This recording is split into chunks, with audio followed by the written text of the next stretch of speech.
ഇന്ന് തന്നെ ഡൗൺലോഡ് ചെയ്യൂ. കാണൂ നിങ്ങളുടെ ഫേവറേറ്റ് ഷോസ്.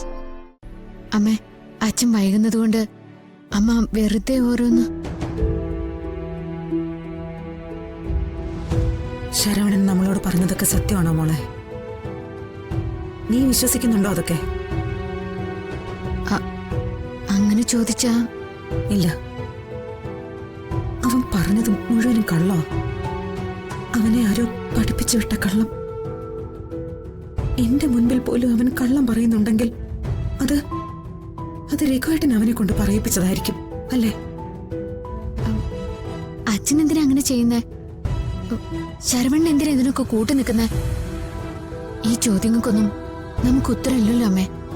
രഘുവേട്ടൻ ജീവന്റെ കൂടെ കയറിപ്പോയതിന് നമുക്ക് ഉത്തരവില്ല.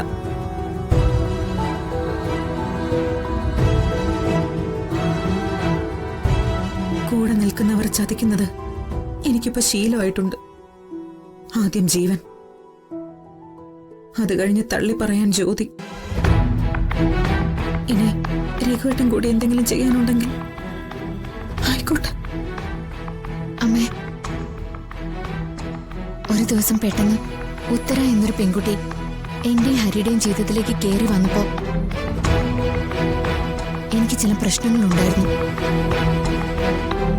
ഹരി ചെറിയ ചെറിയ കാര്യങ്ങൾ മറച്ചു വെക്കുന്നത് എന്നെ വല്ലാതെ ടെൻഷനാക്കി. അപ്പോ ഞാൻ വന്നതും നിന്നതും കരഞ്ഞതും എല്ലാം അമ്മയുടെ മുന്നില. അമ്മ എന്നെ ആശ്വസിപ്പിച്ച വാക്കുകള് ഇപ്പോഴും എനിക്ക് ഓർമ്മയുണ്ട്.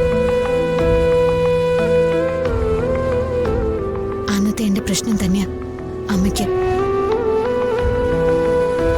അച്ഛൻ ചെയ്ത ഒരു കാര്യം അമ്മയ്ക്ക് പിടുത്തം കിട്ടുന്നില്ല.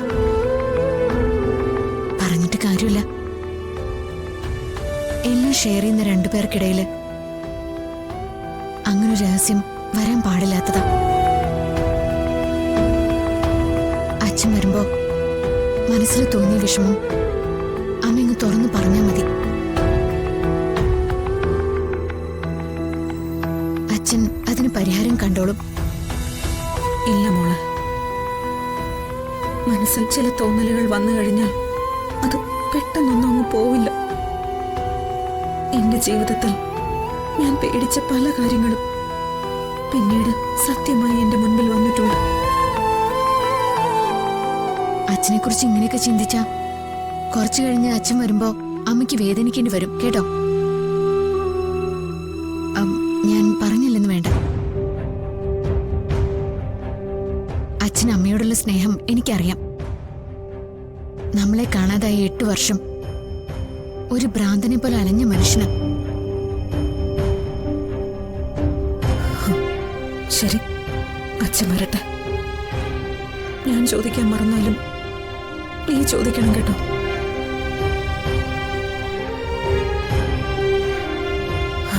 കുറെ നാളുകൾക്ക് ശേഷം പ്രതീക്ഷയോടെ കാത്തിരുന്ന് ഞെട്ടിച്ചുകൊണ്ടൊരു വരവ്.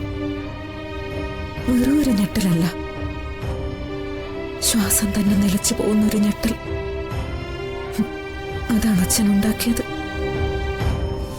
മധുര നൊമ്പരക്കാറ്റ്